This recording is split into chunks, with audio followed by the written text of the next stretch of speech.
What's up lads, it's Sticky here, and today we're doing something a little bit different with Overwatch.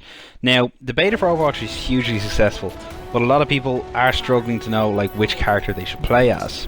And to be honest, it doesn't really matter which character you pick, as they're pretty much all equal in their own way, you just have to know how to use them. So, literally anyone can be good at any character, or even multiple ones. But today we're going to look at how to use one of my favourites personally, and I think it's one of the easiest to master, and that is REAPER. Now, first of all, real quick, if you'd like to see more of these guides for Overwatch, please do leave a like down below and comment telling me which character you'd like me to do next. Now, so in this is some flawless gameplay I got from the beta when we were playing the Protect the Payload game type. And while this is a very objective-based game, you can support your team by taking out the enemy team so that your team can move the payload forward more easily.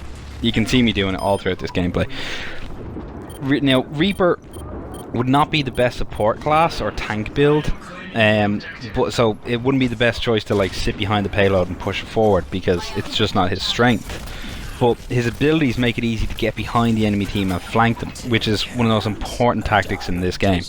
Now, there's only three real things you have to remember when playing as REAPER: his escape, his range, and his movement. Now, his escape, you'll see me doing it here soon in a minute. It's one of your best defensive measures. By pressing LB, you can go temporarily invulnerable for a few seconds and move slightly faster.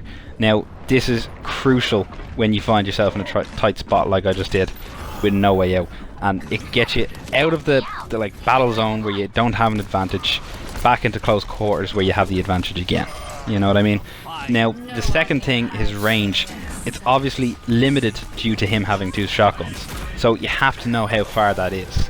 Because if you try to take people out on from miles away in open areas, you'll almost always lose, because you have to remember who has what guns. If you try and shoot a guy from miles away, you're not going to win. Don't try and get in a battle with him from miles away, because that's not your strength, that is his strength. Keep the range close and stick to the pathways that bring you around the map and not the main route, and that keeps you in close quarters and gives you the advantage. And now, the last thing is his movement, which is teleportation. Now, by pressing the right bumper, you can teleport a reasonable distance away to a point that you can choose with the right trigger, I think it is. Now, this is hugely beneficial because you can use it to get on top of certain areas really quickly, and that gives you the drop on enemies, as you'll see me do it here in this gameplay in a minute. But another huge advantage to it is it lets you access areas that are pretty much only accessible to the enemy team. Usually there'll be stairs to access certain areas on their side of the map, but it might be harder for your team to access it without being killed easily. Now, his teleportation can give you such a huge advantage, because you can access these areas from the attacking side, and you'll surprise the other team, as you'll see me do it here. I'm going to teleport up here. I don't think there's much of a way that my team can get up there without being killed pretty easily, or going a long way around, but wait and you see.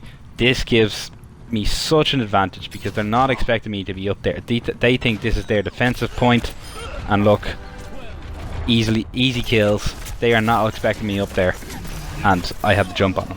You know what I mean? So these three things are the three most key things you have to remember. It's all about, you only have so many things as your character. It's not like other games like Call of Duty. You have to you use movement and utilize all these things. Movement isn't that big of a thing. It's just how you use your character and his two abilities, pretty much. Now, obviously, one of the best things you can have in this game is a good team, but using your character in the right way to help your team will make such a huge difference.